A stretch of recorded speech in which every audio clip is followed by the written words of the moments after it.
ሰላም የቻናል ቤተሰቦች፣ ዛሬ ስፖርት ቤት ከመሄዳችን በፊት ወይንም ጂም ቤት ከመግባታችን በፊት የምንሰራውን ስፖርት ማወቅ አለብን። ብዙውን ጊዜ ያለ ፕሮግራም ነው የምንሄደው።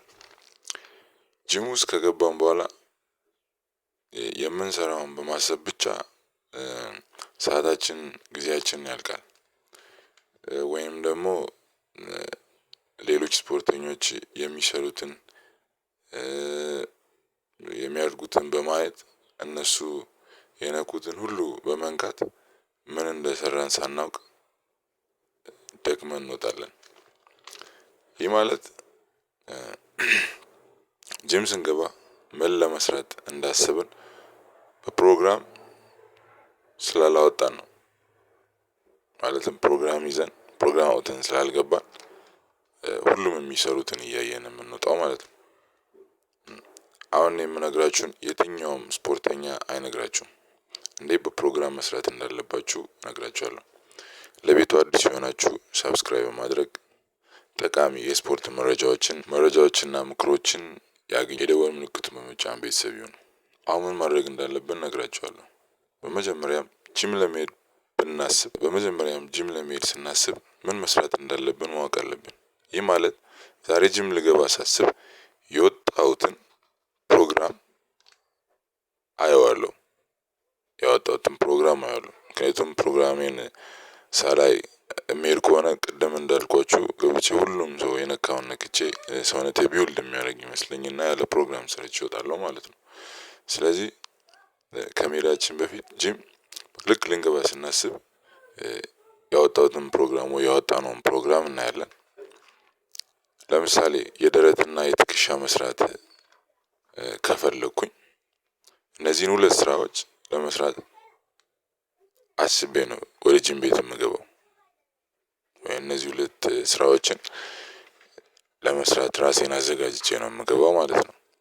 ስራዎችን በደንብ ማለት የደረት ከሆነ ደረቴን እስኪሰማኝ ድረስ በደንብ አድርጌ እሰራዋለሁ። በመቀጠልም የትከሻውንም እንደዛው በደንብ ትከሻዎቼን እስኪሰማኝ በስቴፕ ዳምፕሎችን እየቀያየርኩኝ እሰራዋለሁ ማለት ነው። ማንም ስፖርተኛ ምንም አይነት ስራ ቢሰራ እሱን በማየት የእሱን ስራ ካልሰራው በማለት ወይንም እሱ የነካውን በመስራት የራሴን ፕሮግራም አልቀይርም።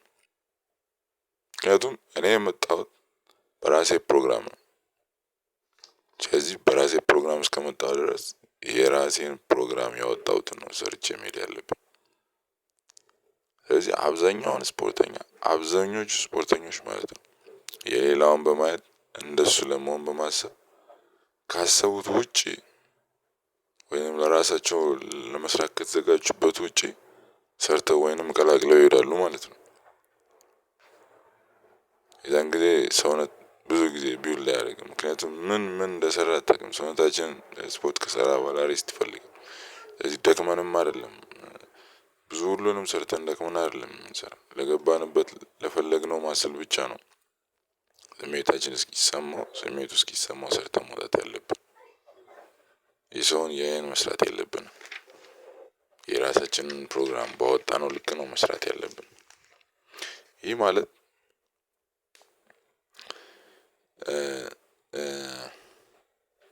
የሌላውን ሰውነት በመመኘት ሳንሰራ መውጣት ማለት ነው። በቃ ሳንሰራ እዛም እዚህም አድርገን የሌላውን ሰውነት በመመኘት ሌላውን በማየት ሳንሰራ መውጣት ማለት ነው። እኔ ጂም ቤት ገብቼ የሰራው ሰውነቴ እየገበረ አይደለም የምንለው።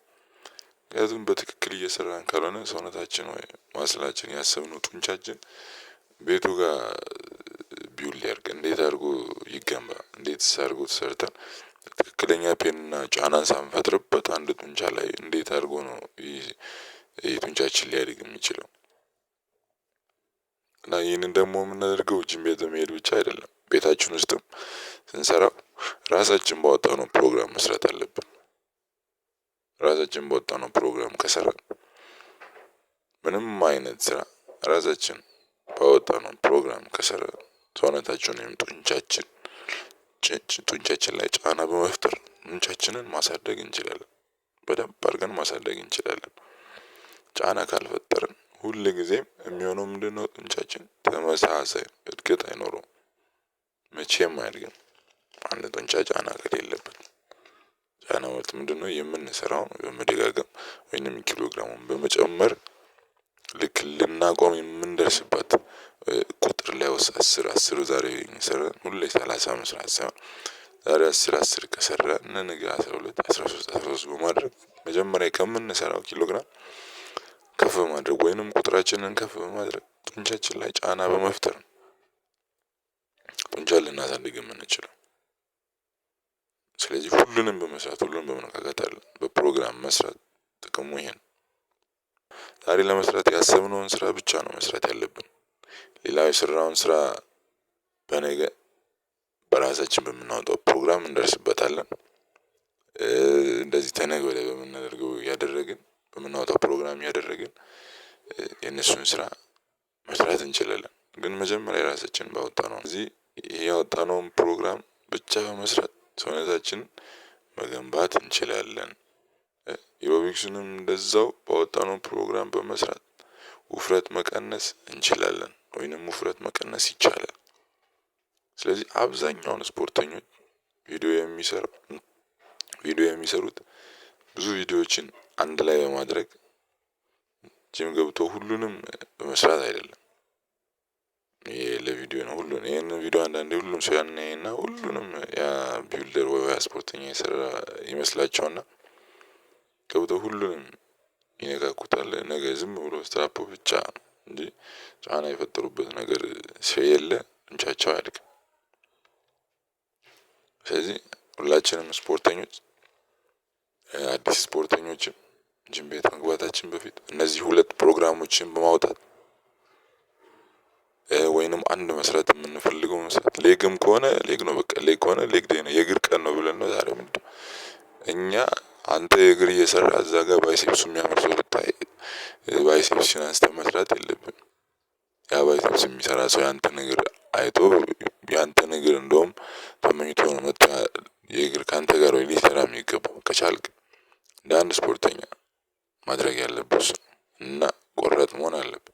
ገብተህ ስትሰራ የምትሰራው ማስል በደንብ ህመሙ እስኪሰማ ጫና ፈጥረህ በመስራት ጡንቻህን መገንባት ጡንቻችንን ወይም መገንባት እንችላለን።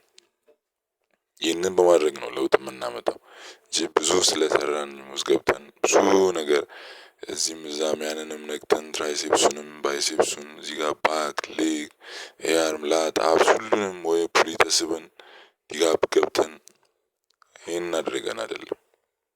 ስንገባ ያችን አንድ ወይም ሁለት ስራ ይዘን በመግባት በሳምንት ውስጥ ፕሮግራም ካወጣን ይህንን በማድረግ ሰውነታችን በአጭር ጊዜ ውስጥ መገንባት እንችላለን። ምክንያቱም እኔ እንደዚህ ማድረግ ነው ሰውነቴን በጣም በአጭር ጊዜ ውስጥ እንደዚህ መገንባት የቻልኩት። የምታዩት እነዚህ የምታያቸውም ሁሉ የሚሰሩት እንደዛ ነው። ስለዚህ ሁላችንም ይህንን በማድረግ ፕሮግራም ማውጣት ሰርተን ሰውነታችንን መለወጥ እንችላለን።